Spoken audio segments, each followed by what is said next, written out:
all the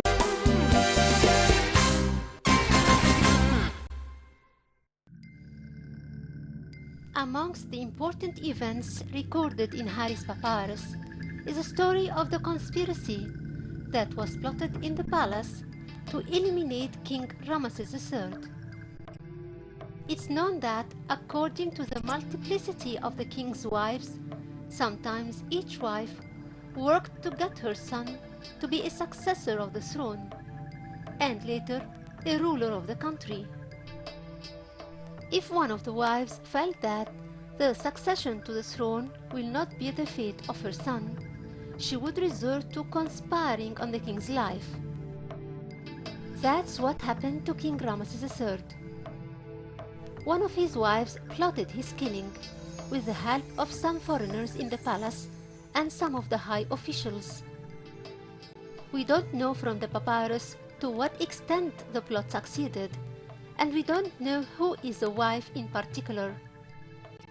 Some think that it's Queen Tati, buried in one of the tombs of the Valley of the Queens in West Luxor. The investigations files mention that there were foreigners amongst the members of the court, and that some judges and policemen had spent a night together in which they drank alcohol with one of the suspects, and thus they themselves became suspects. The verdict ruled to execute one of the princes and 3 of the accused. Some others had sentences of cutting off their ears or noses.